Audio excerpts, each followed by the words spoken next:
في الفيديو ده هنعمل كده زي عرض لكورس اللغة الإنجليزية اللي بيقدمه مستر مصطفى عبد الصبور على منصة ينفع، وهنتكلم عن أغلب الحاجات اللي فيه، وهل الكورس ده يستاهل المجهود ده ولا لأ، وهل اشترك أصلا في المنصة عشان الكورس دوت ولا لأ. لو أول مرة تسمعنا ما تنساش تعمل لنا لايك للفيديو وتكتب تعليق، لو حابب إن أنت تكتب أي حاجة اكتبها وهنشوفها، ولو عندك أي سؤال اكتبه وهنجاوب عليه.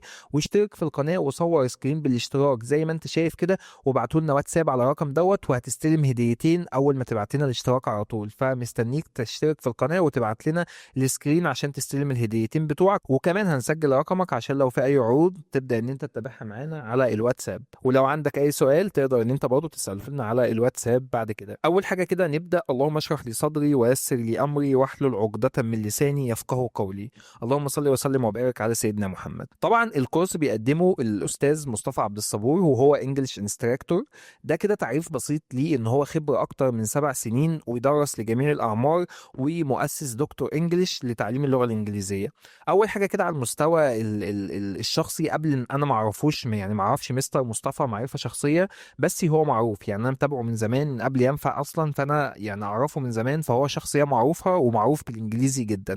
تقدر ان انت بقى يا معلم تبحث عنه وهتلاقي كل يعني فاهم، انت لو كتبت مصطفى عبد الصبور او كتبت دكتور انجليش مثلا في البحث هتلاقي عنه حاجات كتير. يعني تعالوا كده على سبيل المثال نكتب كده دكتور انجلش.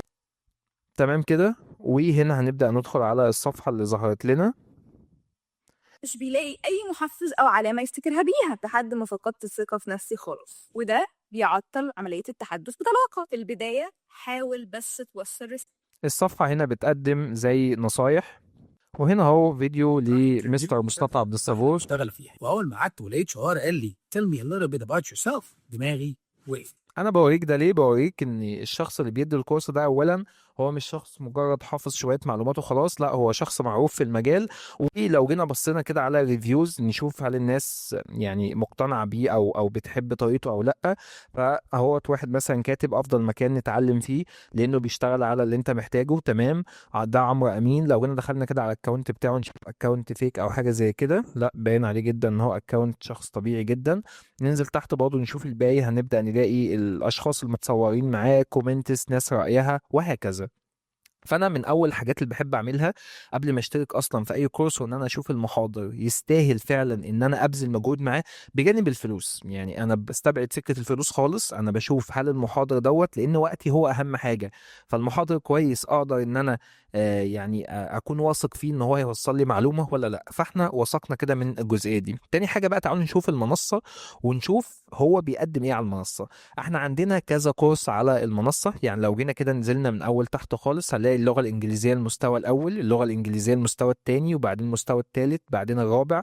وطبعا بيظهر لك هنا عدد ساعات الكورس دوت. يعني هو ده كورس المستوى الاول عدد ساعاته كذا، ده كورس المستوى الثاني عدد ساعاته كذا، ده كورس المستوى الثالث عدد ساعاته كذا، وهكذا المستوى الرابع، المستوى الخامس، المستوى السادس، المستوى السابع، الثامن، التاسع، العاشر.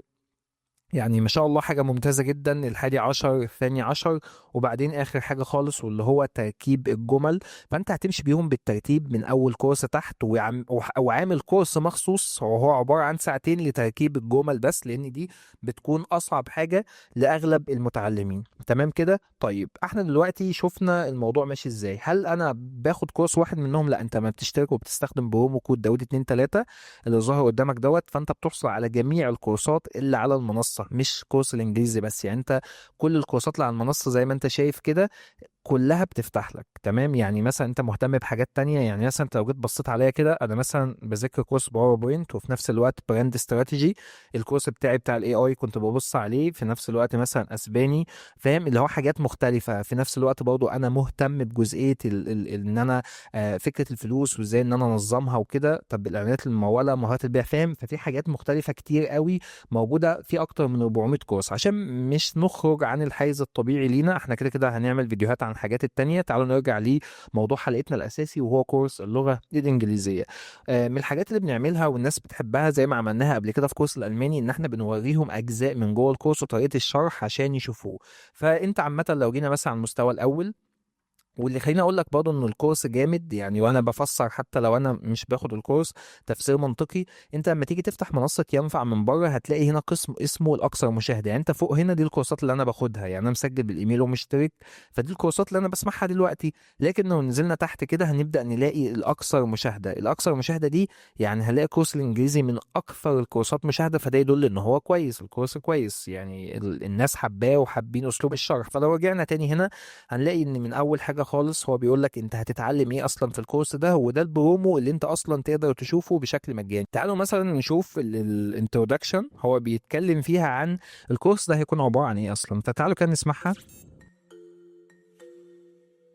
ألبرت أينشتاين أحد أذكى العقول البشرية اللي مرت على كوكب الأرض كان بيقول إن العبقرية 98% منها اجتهاد و2% منها ذكاء. وعلى الجانب الآخر بيل نايت من جامعة كامبريدج كان متخصص في علم اللغويات، لما عمل دراسة على إزاي الإنسان بيكتسب أو بيتعلم لغة، أول جملة قالها for motivated adult learners، أو للمتعلمين البالغين اللي عندهم الشغف أو اللي عندهم الحماس إن هم يتعلموا اللغة. وبعد كده كمل البحث بتاعه. وده بيخلينا نقول لك ان اللغه الانجليزيه او تعلم اللغات عموما ما هو الا مهاره اكتر منه موهبه. انا مصطفى عبد الصبور، انجلش انستراكتور او مدرس لغه انجليزيه، بقالي اكتر من 7 سنين درست جميع الاعمار وجميع المستويات، مؤسس دكتور انجلش لتعليم اللغه الانجليزيه، ودرست عن طريق جامعات جوه مصر وبره مصر تعليم اللغه الانجليزيه كلغه اولى او كلغه اجنبيه. ان شاء الله في الكورس ده هنبتدي نتعلم مع بعض from the scratch، او زي ما احنا بنقول كده من تحت الصفر. يعني لو انت مالكش اي علاقه باللغه الانجليزيه وحابب تطور نفسك وتتكلم، ان شاء الله الكورس ده هياخدك from zero، من الصفر to hero، لمرحله البطل. اشوفكم اثناء الكورس. احنا هنا شفنا طريقة المستر مصطفى عبد الصبور، فكده احنا عرفنا برضو الكورس ده هيتكلم عن ايه. ومن الحاجات اللي وضحها جدا واللي اكتر الناس بتخاف منها وهي جزئية اصلا هل الكورس دوت هيبدأ معاه من الصفر تماما، ولا هو هيكون يعني من اكتر الحاجة اللي بتواجه الناس هي، او من اكتر المشاكل اللي بتواجه الناس هي فكرة ان هو معتمد ان انا كنت بدرس انجليزي في المدرسة فانا ضايع، انا عايز ابدأ من الصفر تماما. فهو هنا وضح الموضوع ده، قال لك from zero to hero، يعني هنبدأ معاك من زيرو لحد ما توصل لمرحلة الوحش أو البطل يعني. فتعالوا نبص مثلا على الدرس الأول نشوف بيشرح فيه عشان تشوف أسلوبه قبل ما تشترك، وهنوريك دلوقتي إزاي تشترك وتحصل على الخصم كمان. هلو هلو هلو، اهلا بيك. والفيديو الاول من كورس تعليم اللغه الانجليزيه. اول حاجه هنبدا بيها النهارده هي الليترز او الحروف. وعشان اطمنك انت مش محتاج تقعد تحفظهم بالترتيب ABCD، او حتى لو انت حافظهم، انت كل اللي محتاج تعرفه ازاي تنطق الحرف صح. هننطق دلوقتي مع بعض الحروف، ولما اقول لك your turn او دورك، انت هتكرر ورايا الحرف زي ما انا قلته بالظبط. الفيديو ده انا عايزك تسمعه بتركيز شديد جدا، كل اللي يهمني انك تكرر ورايا الحرف صح. مع الوقت نطقك للحروف دي بس هيفرق في نطقك للغه عامه. وخليني اقول لك حاجه كده في البدايه، الاكسنت او انك تتكلم بلهجه امريكان او بريتش مش دي اهم حاجه خالص. اللي يهمني انك تتكلم بنطق الكلمه صح. بمعنى يعني انا ما يهمنيش انك تقولي water وبيتر، عادي جدا لو قلت لي water وبيتر الاثنين صح، بس يهمني انك تنطق الحروف صح. عشان ما تجيش زي مثلا احنا عندنا في العربي هتقول قلب، ده قلب، وكلب. هنا النطق اختلف، ملوش دعوة باللهجة، انت كده جبت كلمة تانية خالص. نطقك للحروف او البرونانسيشن هو اللي هيخلي اللي قدامك يفهمك صح. وتعالى نبدأ مع بعض بالحرف الأولاني اللي هو هنا برضو نلاحظ إن هو بيديك نصايح كتعلم لغة. بتفرق قوي فكرة عقدة ان انا عايز اتكلم بالشكل الواو، لا انت اتعلم الاول عادي، بعدها هتبدأ ان انت تتكلم بشكل افضل. ونلاحظ برضو ان الكورس معتمد على جزئية ان انت برضو يكون في زي فاهم تردد معاه، او ان انت تعيد معاه الحاجة، فبناء عليه ده هيفرق معاك او هيفرق في مستواك. فبادئ من اول الحروف، يعني هو بيبدأ مع واحد اكنه لسه اولى حضانة من الصفر تماما. أو ده زي صوت حرف الألف عندنا. بي بي حرف البي اللي هو الب العادية بتاعتنا خالص اللي في كلمة بطاطس. بي، وهتلاحظ دايما فيه اهتزاز هنا. بي سي سي.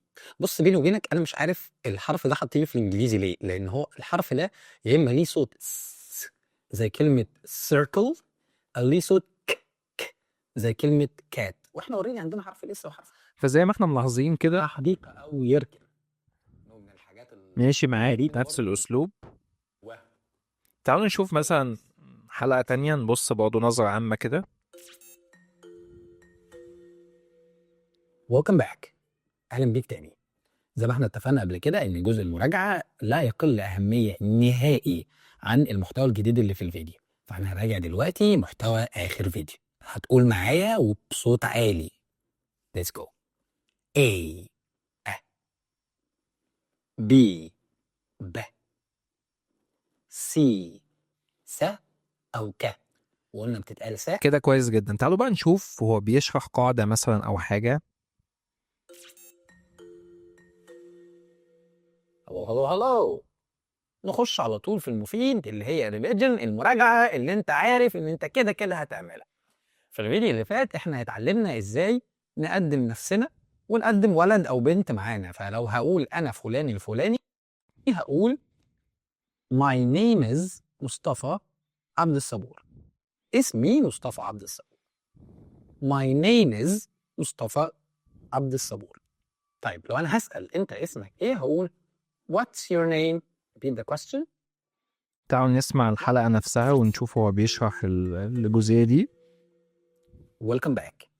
وزي ما احنا متفقين في بداية كل فيديو بنراجع على محتوى الفيديو اللي فات. وإيه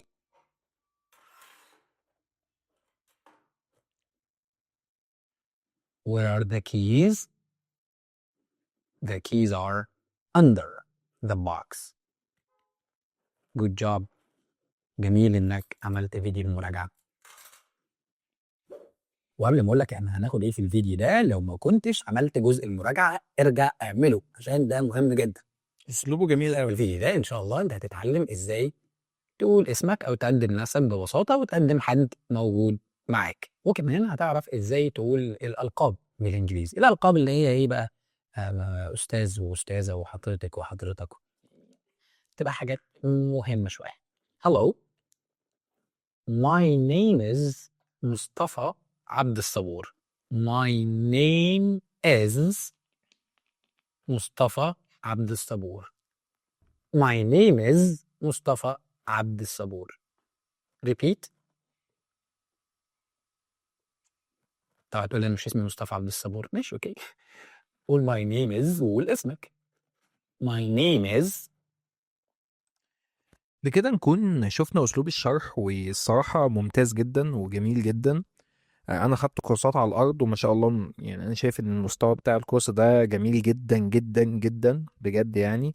في حين في كورسات تانية ممكن أنا بناقشها معاك وأقول لك لا أنا حسيت إن الأسلوب مش أحسن حاجة، أو لكن ما شاء الله الكورس ده ممتاز جدا جدا جدا. ربنا يبارك فيه يا رب وينفع بعلمه.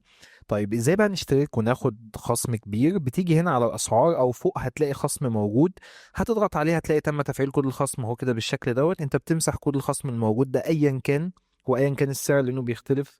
فالطبيعي ان انت اول ما تشوف الفيديو تشترك على طول. بتكتب هنا دي ايه او يو دي 2 3. ده كده كود الخصم بتاعنا. لو تلاحظ هنا لما الكود ده اتعمل خلى لك السنوي ب 399 جنيه. طب شوف بقى الكود بتاعنا خلى لك السنوي ب 350 جنيه، فانت خدت خصم اضافي. سيبك من الشهر ده خالص، هم مش بي يعني فاهم، مش بيهتموا بيه. كل الفكره هنا في السنه وانت بتدفع 350 جنيه طول السنه لجميع الكورسات. هتقولي امال ايه 29 جنيه شهريا دي؟ هنا بيقول لك يعني لما ال 350 دول نقسمهم على 12 اكنك بتدفع 29 جنيه في الشهر، لكن انت هتدفع 350 جنيه مره واحده. هتضغط على كلمه اشترك الان. هنا لو معاك اي فيزا تقدر تدفع بيها، الموضوع بسيط. ولو مش معاك تقدر تعمل فيزا مؤقته فودافون كاش وتدفع. طيب لو عامه انت حابب تدفع بفوري من اي سوبر ماركت حواليك او معاك تطبيق فوري، بتضغط هنا على كلمه كود فوري باي. هيبدأ يظهر لك دلوقتي كود، مش الكود دوت انت، هيظهر لك انت كود ليك انت. الكود ده هتنزل هتاخد سكرين شوت كده للصفحه دي وتنزل على اي سوبر ماركت تقول له عايز ادفع 350 جنيه، او على حسب بقى وقتها بقى بكام لانه بيغلى كل شويه. فوقت ما انت تكون بقى بتشوفه على الموقع، وهتاخدها سكرين شوت وتقول له انا عايز ادفع الرقم ده على الكود دوت اللي هو اللي هيكون ظاهر. وهو حتى لو سألك قال لك مثلا اللي هو ايه كود الدفع، فهو الكود دوت انت بس وريله سكرين شوت هو هيكون فاهم. واول ما يدفع بترجع تاني بتاع الاشتراك اتفعل لك على طول.